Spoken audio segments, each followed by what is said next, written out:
الحمد لله وحده والصلاة والسلام على من لا نبي بعده.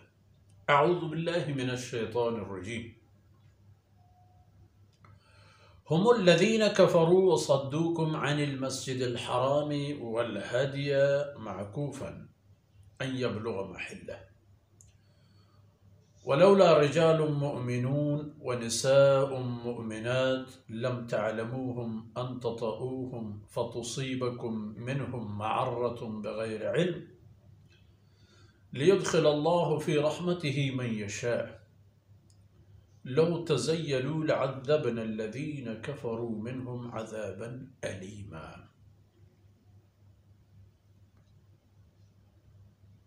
سبحانك لا علم لنا إلا ما علمتنا إنك أنت العليم الحكيم. رب اشرح لي صدري ويسر لي أمري واحلل عقدة من لساني يفقهوا قولي واجعل لي وزيرا من أهلي رب زدني علما وارزقني فهما. ثم أما بعد، گرامی قدر بھائیوں، بہنوں اور پیارے بچوں، آپ نے مشاہدہ فرمایا کہ پچھلی آیت میں اللہ رب العزت نے یہ حقیقت ظاہر فرما دی تھی کہ حدیبیہ کے موقع اور مقام پر اللہ کی مہربانی سے کوئی لڑائی نہیں لڑی گئی۔ اللہ رب العزت نے رحمتوں کا مظاہرہ فرماتے ہوئے کفار کے ہاتھ روک لیے کہ وہ آپ لوگوں پر حملہ آور ہو جائیں، اور آپ لوگوں کو بھی اجازت نہیں دی کہ آپ ان لوگوں کو ماریں یا پکڑیں یا قیدی بنا لیں۔ فرماتے ہیں ہم الذین کفروا، اب یہ کافر لوگ جو در حقیقت وہ تو لائق تھے اس بات کی کہ ان کے ساتھ یہ سلوک ہو، انہیں مارا جائے، انہیں پائبند سلاسل کیا جائے، ان کے خلاف تلوار اٹھائی جائے، کیونکہ ہم الذین کفروا، پہلی بات تو یہ ہے کہ یہی لوگ تھے جنہوں نے کفر کا راستہ چن لیا۔ جب اللہ رب العزت نے ان کو ایمان کی طرف بلایا، اللہ نے اپنے قاصد بھجوا دیے، اللہ رب العزت نے ان پر انواع و اقسام کی حجتیں اتمام فرما دی، پھر بھی یہ کفر کی طرف چلے گئے۔ یہ ایک وَصَدُّوكُمْ عَنِ الْمَسْجِدِ الْحَرَامِ، آپ لوگوں کو بھی مسجد حرام جانے نہیں دیا، اور قربانی کی جتنے بھی جانور تھے انہیں بھی روکے رکھا، انہیں جانے نہیں دیا گیا۔ وَالْهَدْيَ مَعْكُوفًا أَن يَبْلُغَ مَحِلَّهُ، قربانیوں کو بھی موقع نہیں دیا گیا کہ ان کو جہاں ان کی قربانی کی جگہ ہے وہاں لے جا کر ذبح کر دیا جائے۔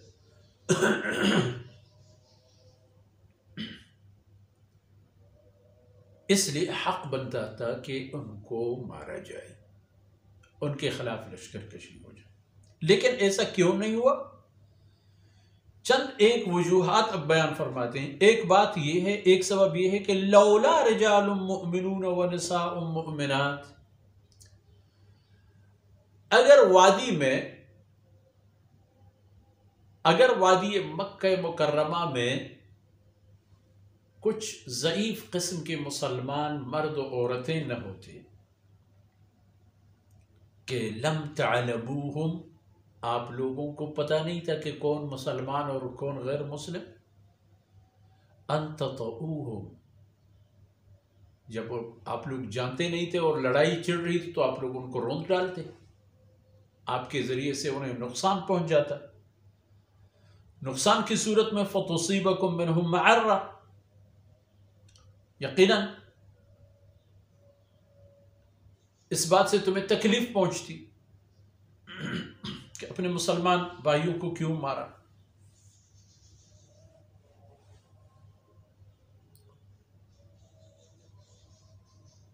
تو اس بات کی وجہ سے اللہ رب العزت نے لڑائی کی اجازت نہیں دی، تاکہ ان ضعیفوں پر کوئی آنچ نہ آئے، ان پر کوئی مشکل وقت نہ آئے کہ جو دل و جان سے آپ لوگوں کی طرح مسلمان ہیں مگر کفر کے ماحول میں محبوس ہیں۔ یہ ایک سبب اور بھی ہے۔ دوسرا سبب یہ ہے کہ لیدخل اللہ فی رحمتہ من یشاء، تاکہ اللہ رب العزت ان لوگوں میں سے جس کو چاہے اپنے رحمتوں میں موقع نصیب فرمائے، وہ کفر چھوڑ دیں بدل خواستہ، طیب خاطر، تسلی اور اطمینان کے ساتھ کفر چھوڑ کر دل و جان سے اسلام قبول کریں گے۔ اللہ کے رحمتوں میں دخول اسلام ہی ہے، تو اسلام میں دخول اللہ رب العزت نے ان کو موقع دینا تھا، موقع مل گیا۔ اور اکثر یہی لوگ تھے جو بعد میں کسی